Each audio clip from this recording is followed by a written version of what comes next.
Hello beautiful friends, and welcome to the beautiful and incredible Batu Caves here in Selangor in Malaysia.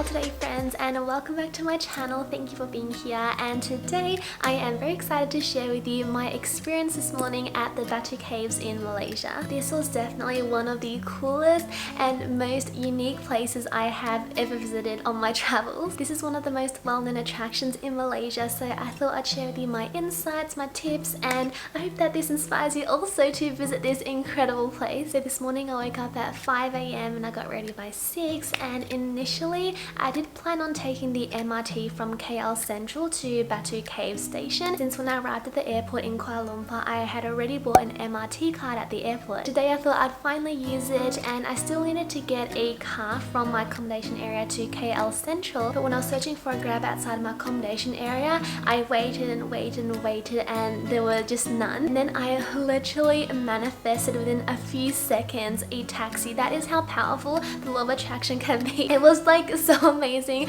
I remember saying it'd be really lovely to take a Grab or a taxi to KL Central, but if there are none then I will just walk a kilometer or two to the nearest train station and take it from there. I was completely okay with it, and it was when I completely let go of the attachment to I have to take a car to KL Central that literally a taxi just pulled up. That was just a gift, an angel from the universe. I'm so grateful. Yeah, that's just a bit of a side note on manifestation, but yes, the law of attraction can be that instant, and if you do want more guidance on it, I do have my book Manifest Like Bliss. I can leave the details to that in the description box below. So then when I got to KL Central, it was exciting because it was my first time inside a train station in Malaysia, and I got a bit confused inside at first, but then I found my way to the platform, and then I realized on the sign that the train to Batu Caves I would have to wait another 30 minutes, which meant the train was going to come at around 7 AM. But the whole point of me waking up at 5 AM was to get to the Batu Caves at 7 AM. So I went back outside KL Central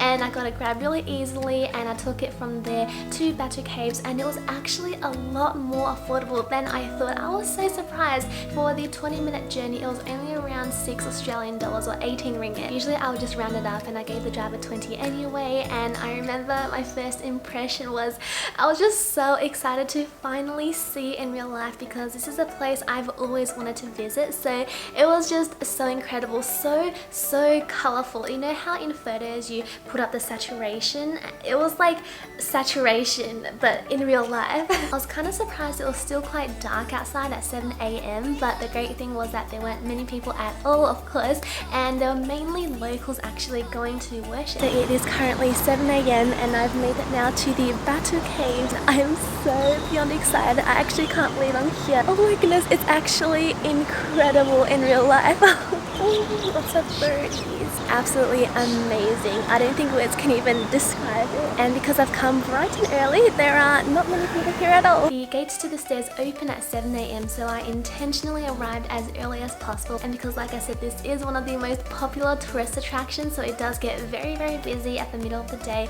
So I wanted to avoid the crowds and also to avoid the heat. The sun started to rise after 7, and I was just so in awe of this huge limestone mountain. It kind of is like out of nowhere, just this beautiful limestone, and it's so big, so grand, and the area is so peaceful in the morning as well. So the Batu Caves are a limestone hill, and it is said that the limestone is over 400 million years old, and it's situated in Selangor in Malaysia, so not Kuala Lumpur. And this area has a series of caves and temples, and it's named after Sungai Batu or River Batu, which flows next to this hill. It's actually one of the most well-known Hindu shrines outside India, and is dedicated to Lord Murugan, a Tamil god, which is the statue just outside the steps. The statue is actually the largest statue of Lord Murugan in the world, so it was just incredible. It really is so big. Wow. feels so surreal to be here.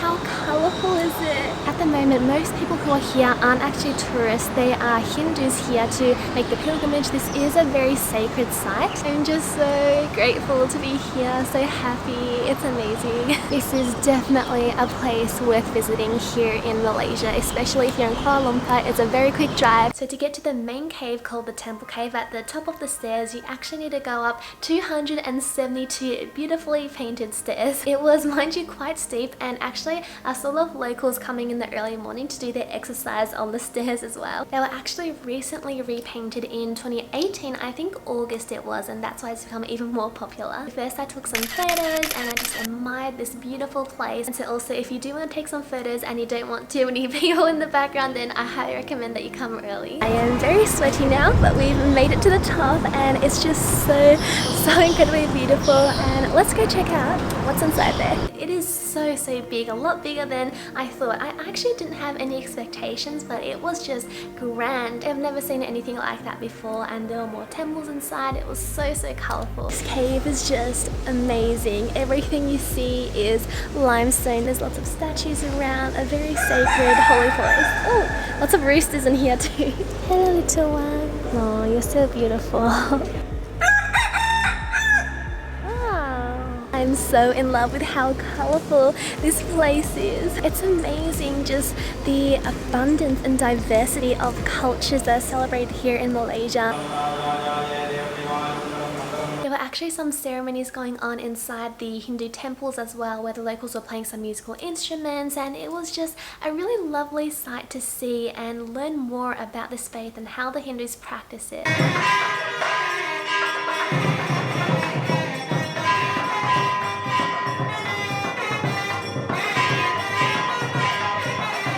Actually always been really fascinated and interested by people's beliefs and how our beliefs shape our reality and our lives. That's probably why I'm so interested in different cultures as well, and learning more about the subconscious mind and manifestation. Anyway, that's a bit off topic. And then inside you can go up another set of stairs. These are all painted red, and at the top there was another Hindu temple, more caves, and that is when I got a really special blessing. Yay, thank you. So I just came to the very top here inside the Batu Caves.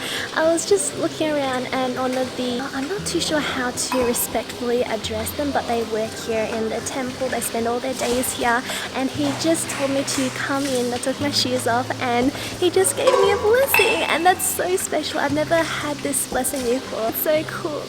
To be honest, I couldn't completely understand what he was saying, in all due respect, but I did catch on that he said it was a blessing. I actually did some research when I came back on what it's called, just to learn more about it, and it's called tilaka. And based on my research, this refers to Hindu ritual of marking someone's forehead with a fragrant paste such as sandalwood as a welcome and expression of honor when someone arrives. I just find these ritual things so interesting. It's kind of dusty, and it actually reminded me of when I used to get the Ash Wednesday ashes put on my forehead in school as well, and I'm just always so fascinated by these different rituals and how putting a mark on your forehead in different cultures can mean so many different things. When I came back, it was starting to come off, and so I respectfully removed it so it's no longer here. And then when you come down the stairs and outside again, there are even more temples you can visit, some galleries. There's one called Ramayana Cave that I didn't go into. I did just go into one more temple, and it was just, again, rainbow colors, so beautiful, so detailed, lots of shrines inside. And also I noticed that in all the temples you need to remove your shoes before entering. So I'm just inside another temple now, and again it is just rainbow colors, so incredibly beautiful and so nice to see the Hindu culture and learn more about it, appreciate it so much more. Basically like lots of shrines within this temple, and people go to pray at certain ones. Oh my goodness, there are so many birds here, so many pigeons. Oh my goodness, wow. You can buy like seeds to feed them, and they'll all just come. Just gotta watch that they don't fly on top of you and poop on your head like it did to me last time at the market. Bubbles! Oh my god! This is childhood dreams. It's like completely releasing my inner child. And also along the outside streets there are lots of vegetarian restaurants as well, which is quite popular here in Kuala Lumpur. I'm not gonna say it's fully plant-based or vegan because they do, I noticed, tend to use ghee and butter a lot, especially in Indian cooking, but it's still vegetarian. Just got a bunch of these little pisang bananas. This was 6 ringgit. Actually here you don't have any entry ticket at all. For some of the caves you do, but for the main Batu part there is no ticket. Although there is a bit of a dress code, so you need to make sure your shoulders are covered and your knees are covered too. I'm gonna finally eat something now.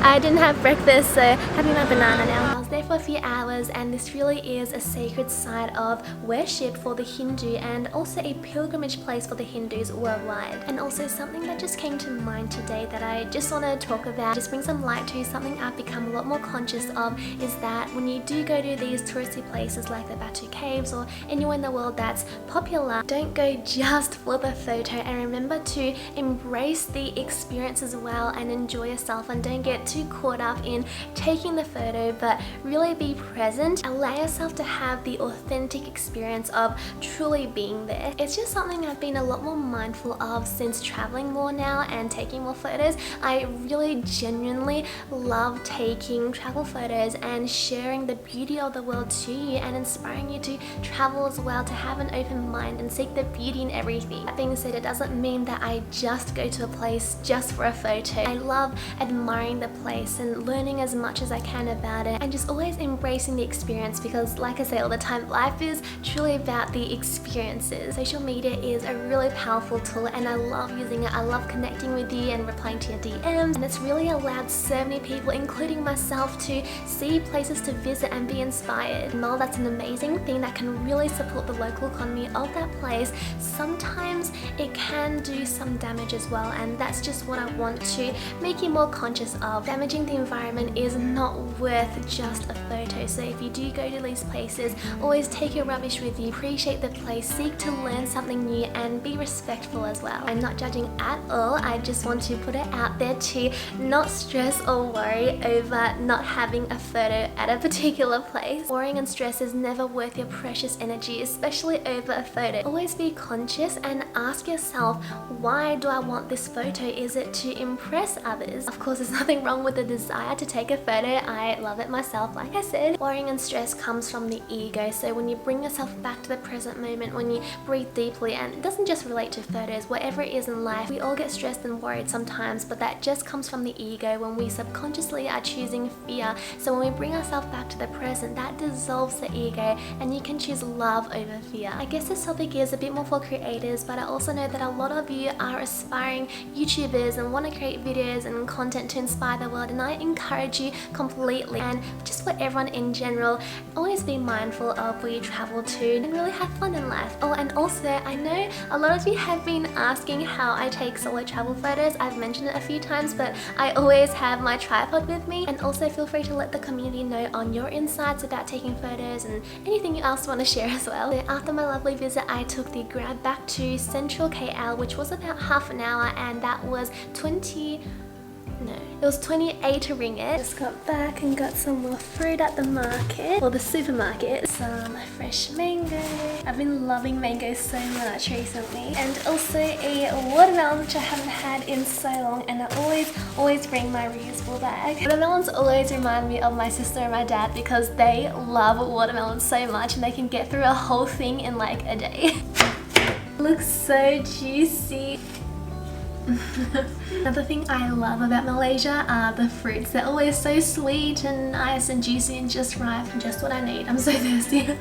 And then I took a nap. I honestly, for some reason, I think I was just so excited to visit the Batu Caves, and sometimes when I'm really excited about something and I'm anticipating it, I didn't really get a lot of sleep last night. For me, any sleep deprivation, I can just instantly feel the effects, so I need to catch up on some sleep tonight. But it was so worth it, and again, I highly recommend it. Actually, even though I don't nap that much, that nap just then did wonders. So I'm about to go and grab some dinner now. I've actually been making some of my meals in the kitchen recently, doing some cooking again. If you've been watching my channel over the years, you may know that I've always had a love for cooking, and I still do. But when I travel, for some reason, I just prefer to eat out. But when I was cooking again, it just reminded me of my love for cooking. cooking. I'm just cooking very basic things like getting some frozen veggies, and I did get a packet of rice and things, but I kind of do miss baking, especially like my brownies. I'm so incredibly grateful for today and just every day to be alive in this body. Every day is a gift, and I say it all the time. Don't take this life for granted. Go and follow your dreams. Do what lights you up. The mind is truly the limit, and you are pure potential. You are the universe inside of you. Don't ever doubt yourself, your abilities. You are absolutely capable of achieving all of your dreams, because otherwise you wouldn't have these dreams if you couldn't achieve them. I believe in you. Always believe in yourself. And speaking of dreams and doing what you love, I'm actually working on another project at the moment, so stay tuned for that. I am super excited to share that with you. And there's a hint, maybe you can see there, I got a new microphone finally. And also one more thing, because I realized just how many of you are from Kuala Lumpur, I finally organized a meetup. So if you would like to know the details and you want to drop by and come say hi, I will leave the details in the description box below as well. So I hope that you enjoyed this video, that you found it insightful. If you liked it, do give it a thumbs up so I know, and subscribe if you haven't yet joined our beautiful community, and stay tuned for upcoming videos. I'll see you in the next one. Take care, beautiful friends.